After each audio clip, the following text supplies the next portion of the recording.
Hello. This is a special episode of Mixing with Paulie. Actually, it's very different for anything we've done before. Today, we're going to upgrade my bass guitar. This is the studio bass. It is nothing special. It's a Slammer by Hamer jazz bass copy with stock hardware. It's got the stock single coil pickups, which buzz a little bit. I'm not sure if we'll hear any of that on this, but I'll give it a try. What the deal is I bought this for the studio, bought it from a friend. I think I spent $150 on it. Correct me if I'm wrong, Alex. But I took it to my guitar guy. I think I can say his name here because he does a fine job. His name's Mike Bostic. If you need guitar work done, tell Mike Paul said hi. In any case, Mike set it up, put strings on it, and went through it and made sure it was working okay. I just bought it to use in the studio to lay down some tracks when I wanted to, and little did I know it, at church where I volunteer, they were looking for a bass player, and I said, well, I happen to have a bass. So I was playing 2 or 3 days later for church on the weekend. I kind of liked it. I had a good time. I've done it a couple of times now and really enjoyed it. But something I didn't enjoy really was the sound. The sound I was getting from the guitar was just not what I wanted. Now, there's a couple of things that can play into that. We're using one of those Behringer ecosystems. It's actually a Midas version, but same thing. They have a personal mixing option that pretty much everybody on our backstage has wired ear monitors, and you have your little personal mixing station there where you can set the mix for what items they allow you to mix. Basically, it'll be things like drums and all the vocals and the click track and the backing tracks and your instrument, the other instruments, that sort of stuff. You can mix all that stuff in the way you like, and there's not a lot you can do with, even though it has tone adjustment.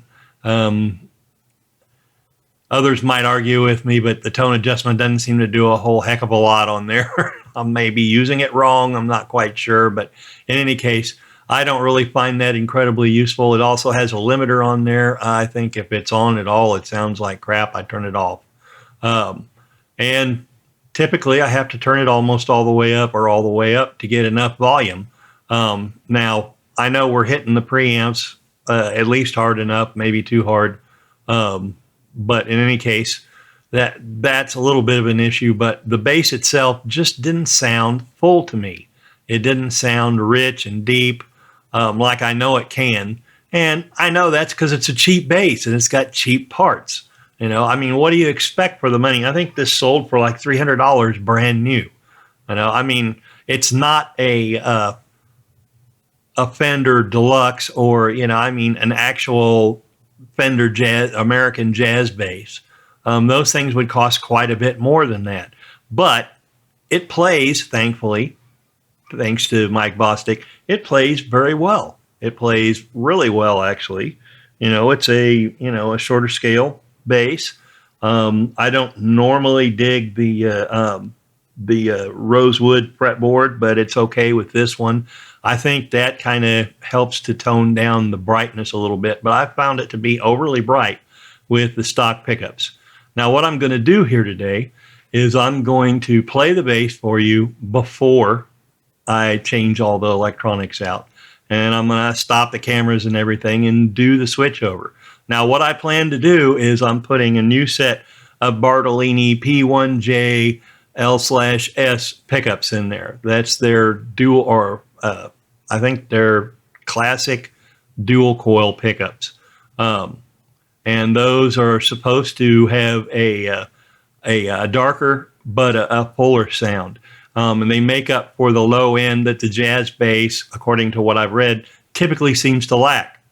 Now, the reason I came upon these is I went and talked to a friend. I hope I can say your name here, Dean Foltz. He also plays bass guitar for the rock band Missouri. He has one of the best bass tones I've ever heard. So I went and asked somebody I respected what kind of hardware they're using on their instrument. And he has one of the best bass tones, and he said that he's using Fender N4s on his main jazz bass with a active circuit, an active tone circuit. So he's able to boost back to lows. He also told me, however, that almost all of his, I think he said all of his backup guitars, all backup jazz basses have Bartolini pickups on there. And he particularly liked the Bartolinis. Now, because I didn't want to route this guitar and worry about having a battery, because I'm sort of, I'm over the whole battery thing, let's put it that way. I didn't want to go that way, so I went with the Bartolinis. But I also almost never get a guitar where I get into it and don't change out the electronics. I found that everybody, including high-end guitar makers, typically use crap parts on the inside. It's low bidder when it gets inside there. It might be great construction up to it, but pull the pots out and they look like crap. Sometimes they're not entirely encased, and they're just not good equipment. I almost always change that stuff out really quickly. I didn't on this bass originally because I was just doing it in the studio, and whatever it lacked, I could make it up for it in EQ moves and stuff like that in post. But I don't want to do that. I want to capture the best possible tone. So that's why we're doing this today. Now, the pickups, obviously, I ordered those from Sweetwater. Now, Sweetwater is not sponsoring this video. Neither is Bartolini. I have contacted Bartolini to let them know I was going to make this video, because when I thought about actually making a video about this, I thought, well, let's go see how other people are doing it. And I couldn't find any videos of anybody replacing Bartolini pickups, playing the bass both before and after. And there's the whole point, folks. Great. You put new pickups in your bass guitar. You want to hook up. You're going to film a video of you playing. Great. Might as well be a $12,000 or a $200 guitar. Whatever you do in post, we don't know. We don't know how it's changing, and we don't know what change it made to your guitar in the first place, which is the whole point, folks. So that's what we're going to do here today. We're going to film and play the bass guitar, and then we're going to take the guitar apart. You're not going to see any of that. I'm going to turn off the recording for that. And then I'm going to come back and I'm going to play the bass again once all the parts have been switched out. Now, the interior parts all came from RS Guitar Works. That's somewhere I've been online that I've been buying parts for guitars for a number of years. They have the best equipment. Now, what they offered and what I bought for the bass was they have a jazz bass conversion kit, or basically a whole rewire kit. And that was about $58, I believe, is what it is. And it comes with all three potentiometers. We've got both volume knobs. That's what's on a jazz bass. This knob goes for this pickup. This knob goes for this pickup. And so there's two volume knobs and one tone knob. So the volume potentiometers are 280K super potentiometers. That's what RS calls them. And then the tone pot is a 250K CPS tone pot.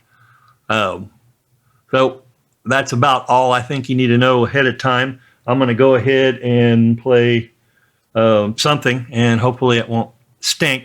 Now, bear in mind, I'm a guitar player, but I have enjoyed playing this bass lately, and so I'm just going to play something that I can play fairly simply, hopefully, without messing up. And that way you can evaluate the tone beforehand. Now, what's going on is I'm plugged straight into my Focusrite 18i20, and I am inserting a Warm Audio WA12 preamp on both the vocal and the bass guitar. All right. Alrighty. Now,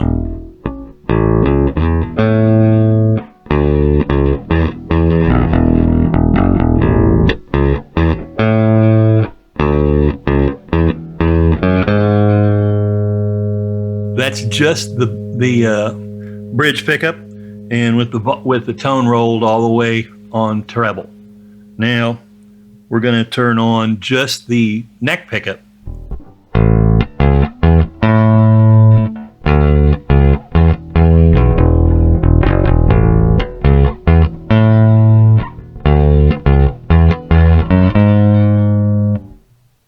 Alrighty, now both.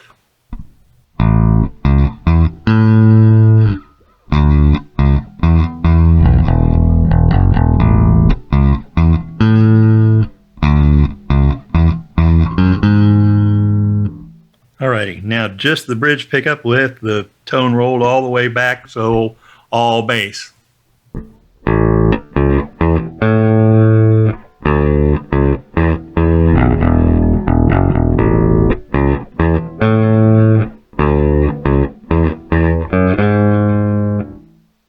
Now just the neck pickup with the tone all the way on bass.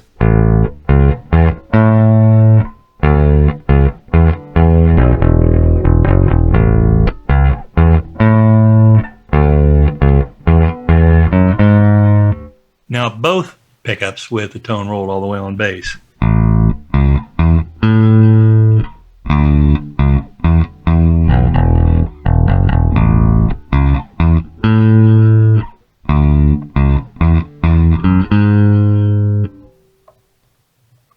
Alrighty, that's pretty much the extremes of everything. I haven't incrementally set the tone or anything like that. I don't think that's going to be extremely helpful. I don't slap, unfortunately, or pop, so we can't evaluate how the pickups are going to do that. But for basic tone, this should give you everything you need to know. Now I'm going to put everything on hold, and then we're going to come back and do the recording after all of this is done.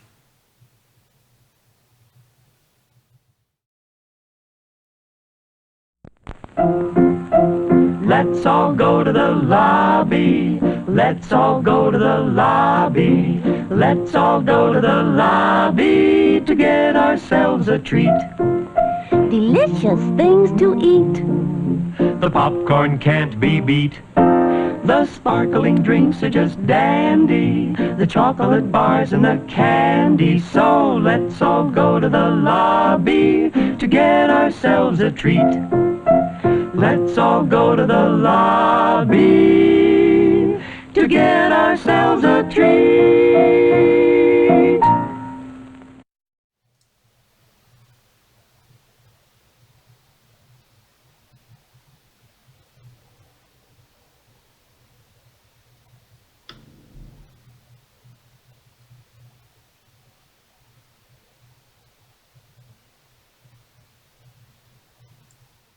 Okay, now we're back. Uh-oh.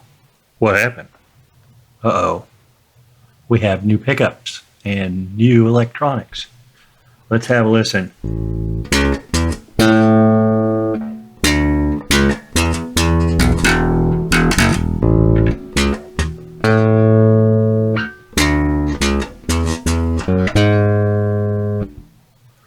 That is the bridge only. Now we're going to do the neck only.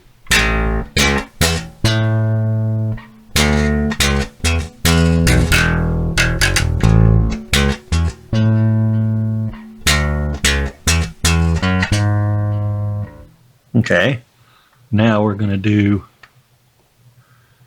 both.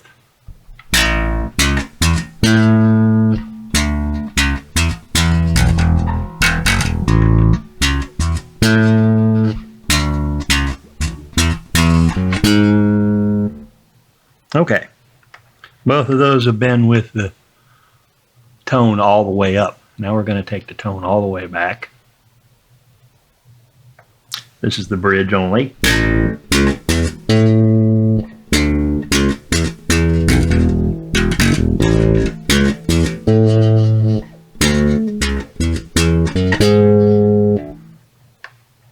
Neck only.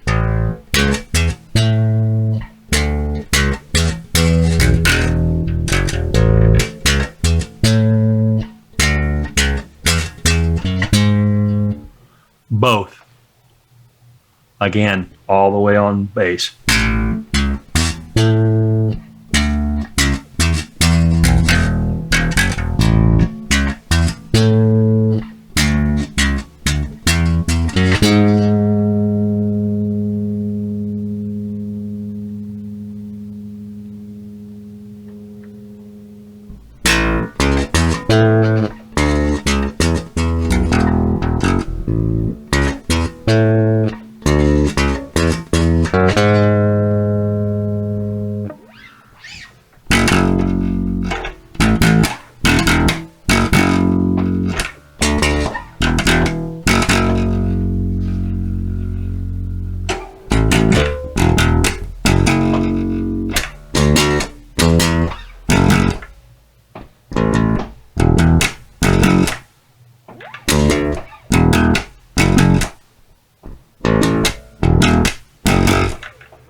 That's all.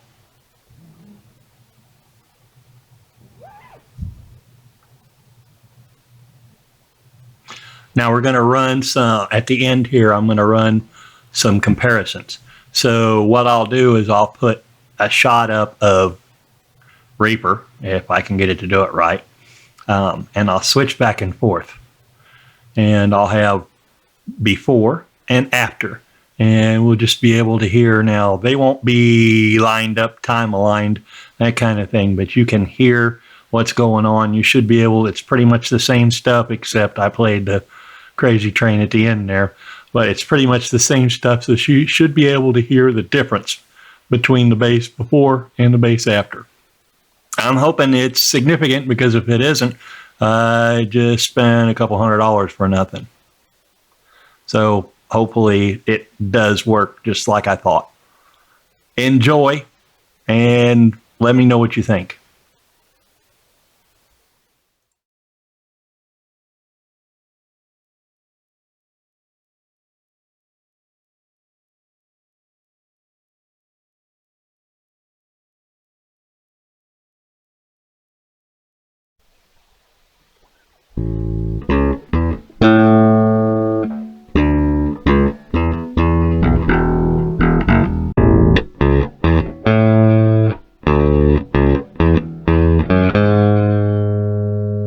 That's just the bridge pickup, and with the tone rolled all the way on treble.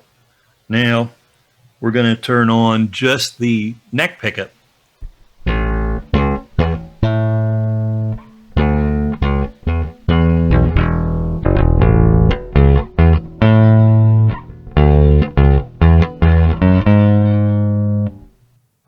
Alrighty, now both.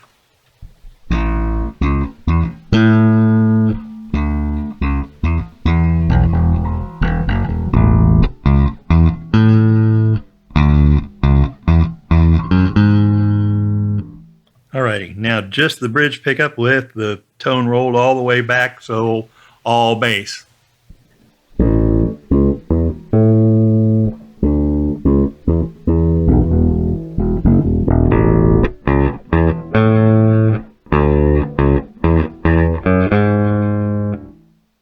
Now just the neck pickup with the tone all the way on bass.